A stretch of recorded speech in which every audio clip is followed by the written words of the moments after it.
She spoke, looking through documents. Inform the Unit 1 about the case. Come in. She said, concentrated on documents, but soon looked up, hearing his voice. Good morning, ma'am, he said with a smile while bowing in respect to her. Morning. You will be my assistant for this case. Ma'am, you have another case to represent that day. You can tell Unit 2 to handle this.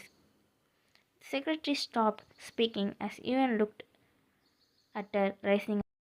Why did you stop? Continue, she said, looking at her secretary's eyes as the secretary trembled nervously and scared. He felt shocked and dumbfounded to see this side of her. Sorry, ma'am, she said, looking down in fear. It's my job to decide whom I represent or whom to give work, so better not repeat this, she said in a stern tone, looking at her, who bowing 90 degrees to Ewan. Here, give this document to Unit 1 and give him a tour around the office in 20 minutes. You both can leave now.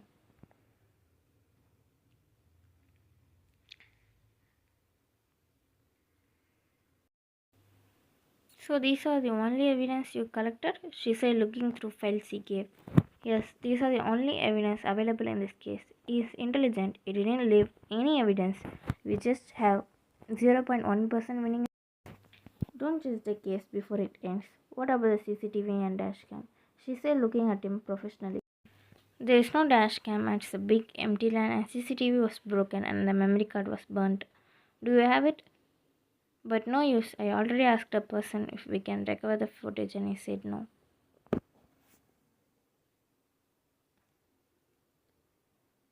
One minute, she said, getting up and attending the call.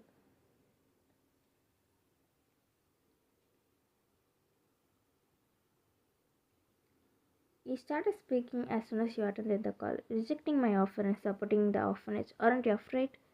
Leave this case and mind your own business.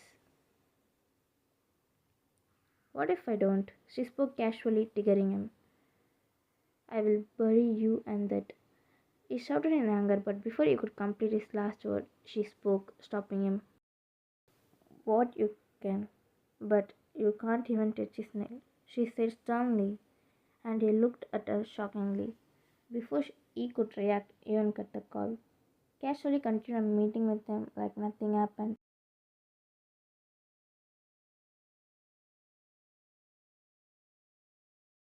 I don't think so.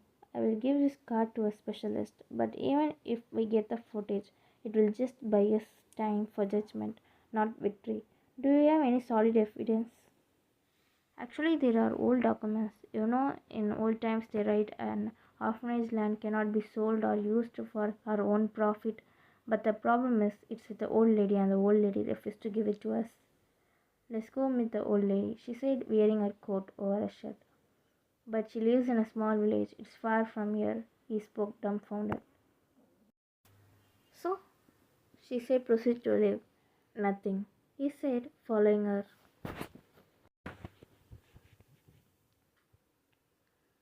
You drive, she said, throwing the car keys to him in style, and he catches it in style. Okay, he said, sitting in the driver's seat, and she sat in the passenger seat.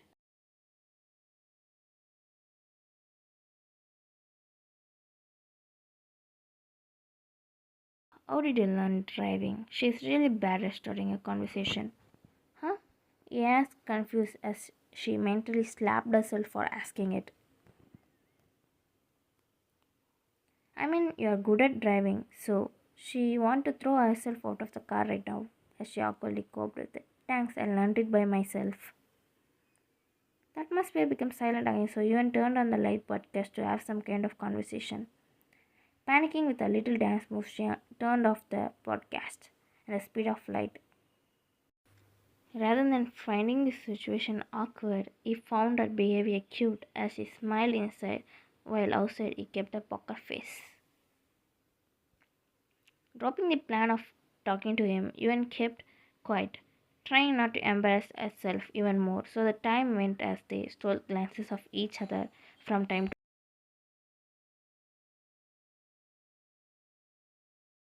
Stop, stop, she said hurriedly, with a distressed face. He quickly stopped the car in the side, She quickly got out of the car as he followed her. She started vomiting. Without wasting a second, he held her head from behind, helping her. After he completed vomiting, he went to the car and got water bottles. Are you okay now? He asked worriedly. Okay, she said weakly and went inside the car. I should have thought about this again. I should have made a better plans. Aren't you tired of driving? She asked, looking at him. Don't worry. I used to work for a delivery company part-time. This is nothing compared to the trucks I drive continuously for days, he said with a soft smile. Even thought he's amazing, but he did. How many kilometers left? She asked, looking at him. We are close, only 20 to 30 kilometers left. You take rest, I will wake you once we reach there, he said, focusing on driving. She adjusted the seat and closed her eyes, soon fell asleep. He looked at her with a soft smile across his face without him realizing. After some time, she started turning and adjusting herself in the seat. While sleeping, he noticed it and decreased the air conditioner as he covered her with his coat and continued driving. The rest of the ride went as he admiring her from time to time. It was silent and peaceful.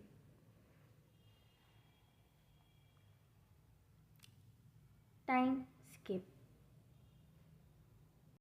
She slowly opened her eyes, waking up from her nap. We reached, he said, looking at her as she nodded. She noticed his coat, that she is practically hugging. She looked at it and confused. He noticed and explained her. You were feeling cold, so I covered you with my coat, he said, looking at her as she gave his coat back to him, while her hair turned red. She quickly got out of the car as he did the same. Which house? I don't know that, but I know her name. Sisters say the old lady is pretty popular in the village for her kindness, so we should know. Saying this, he went towards a man who is walking somewhere. I, sir, do you know where house is at? The man didn't answer him. Instead, he looked at him weirdly and walked away. Came to where you are standing, and he confused by the man's reaction. I think something might have happened, he said, looking at you. This time, sweetie, do you know where grandma house is at? She asked the kid softly. Go straight and turn this side. Red color house, the kid said, looking at her with a smile. Oh, thank you so much, intelligent girl, said with a smile. Welcome, the kid said, smiling, and left.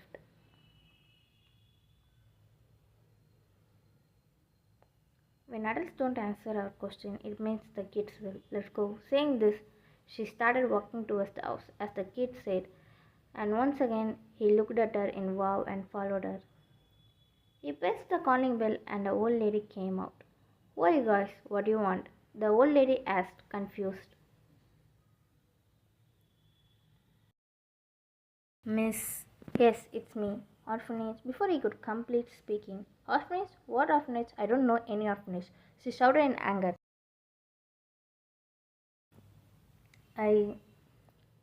She kicked his leg. He was about to scream in pain, but gulped it down, seeing her glare at him. We aren't asking if you know orphanage. Calm down a little, hearing her. Actually, we both are married for 7 years, she said with a smile, pointing towards her. Me? He pointed towards himself, questioning her. She did glad at him. Yes, me. I am her husband. She looked at you both, confused. 7 years, but you both look young. More people say that to us. We got married when we were young.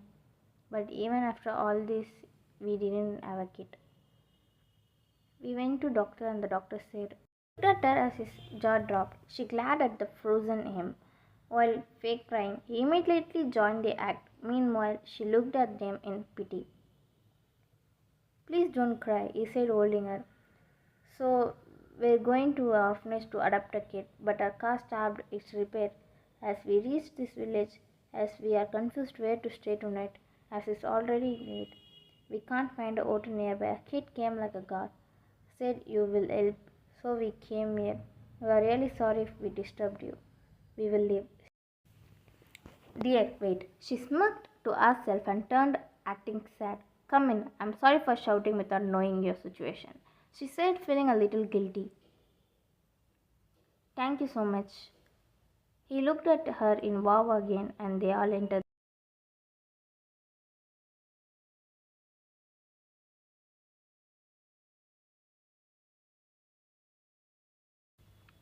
You both can sleep in that room. Let's talk tomorrow. Saying this, she went to her room to sleep.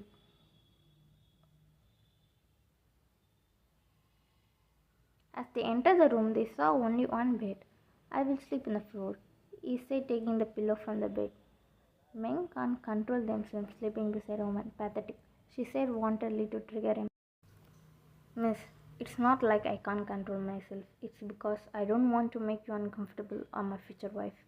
She absolutely succeeded in triggering him. He said, pressuring the last words. Future wife, she said, raising her eyebrows. She is burning inside, but tried her best to act cool. Yes, my future wife will be uncomfortable hearing this.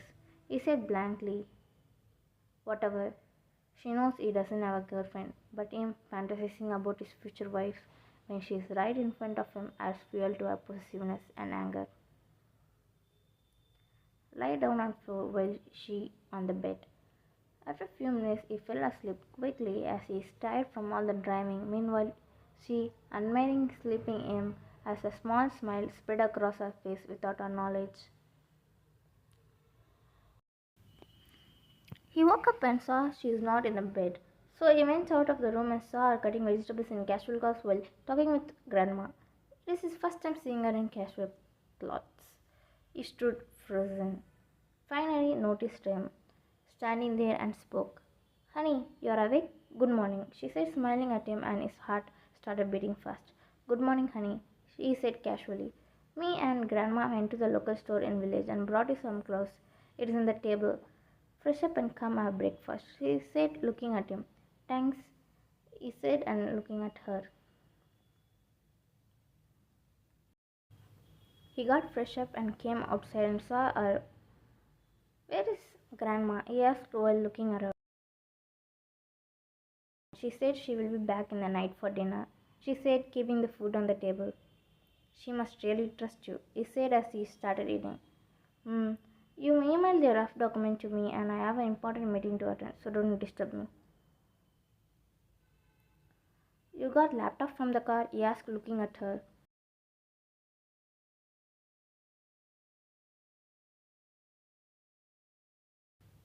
Yes, morning I went to the mechanic shop with grandma. I gave some money to the worker and made him say it will take 2 days to repair the car, and grandma said we can stay here till then. Took her laptop and got documents. It's on the table. Saying this, she stood up. So much happened this morning. He looked at her dumbfounded.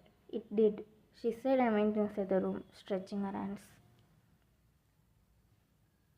Time skip dinner. The meat tastes good, he said, frowning. Have some more, son, grandma said, smiling while keeping the meat in his bowl. Grandma, whom you met today? She asked smoothly in the conversation while pouring soju for grandma. I went to see my daughter, she said, looking down. You never spoke about your daughter. Where she works? She asked curiously with a smile, but soon her smile dropped, hearing grandma speak. She, in an accident. It's been a long time, but it feels like yesterday, she said with teary eyes, drinking a shot of soju. I'm sorry, but don't worry. Someone once told me our loved ones will always be looking at us from heaven, she said with teary eyes, keeping her hands on grandma's hand as she looked at you. If my daughter was alive by now, I could have had a granddaughter in your age, she said with a bitter smile. I will be a granddaughter. Looked at you speechless. She realized what she said. I'm sorry, I shouldn't have said that. It must have been a sensitive topic to you. I'm making you kids cry more, she said, wiping her tears, and spoke again. So, my granddaughter, how did you meet my grandson-in-law? She asked with a soft smile, holding your hands, and you smiled in tears as he held you, calming her down. It was my birthday. I was crying. Leslie.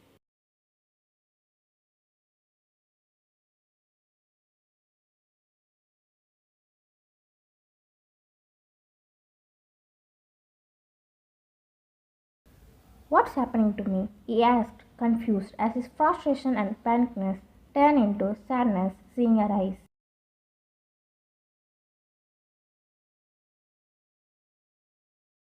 "Are you fine?" he asked, concerned, looking at her eyes. "But he can smell a bit of alcohol from her." "No." She started crying.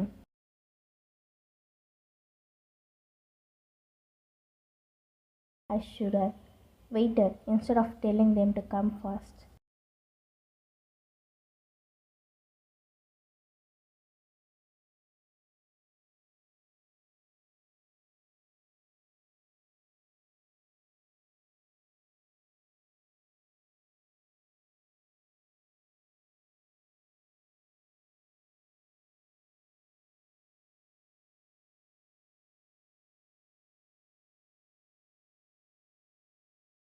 "It's not your fault," he said, looking in her eyes, concerned. She refused to believe him.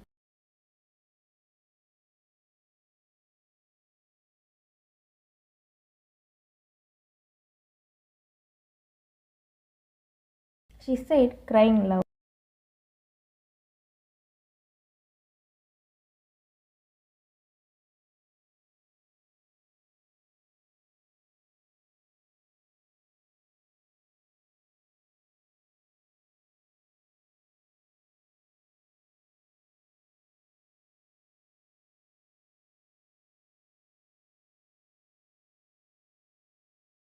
She said,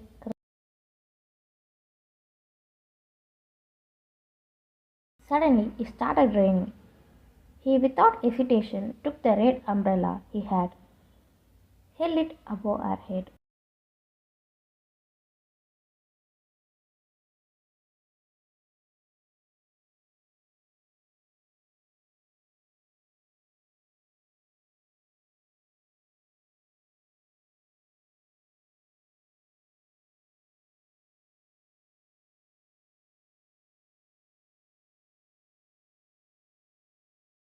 Sometimes you don't have to heal from things. You just have to move on.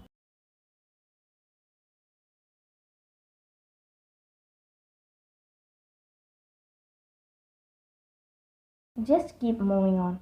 Life will eventually give you more reasons to live, he said, looking at her eyes with affection.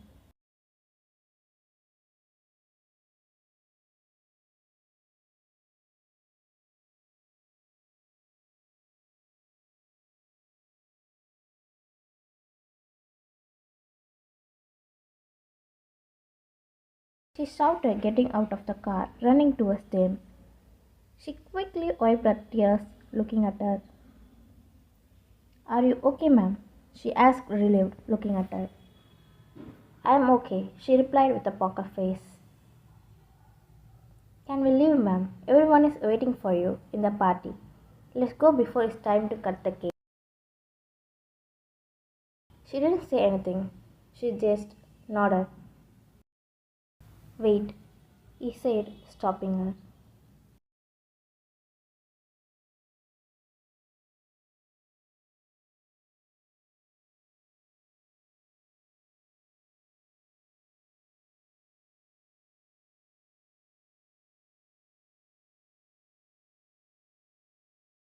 And he looked at the worker and again at you and spoke.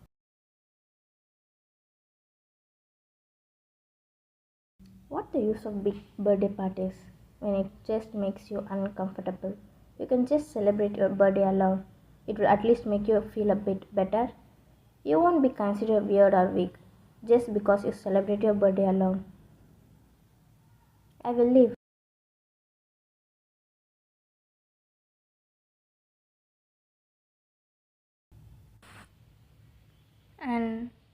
And I went to that bridge every day in hope of seeing her. Everyone called me crazy, saying, "Why could she come there? She doesn't even know your name." But my heart refused to believe them. I always went there waiting for her to come.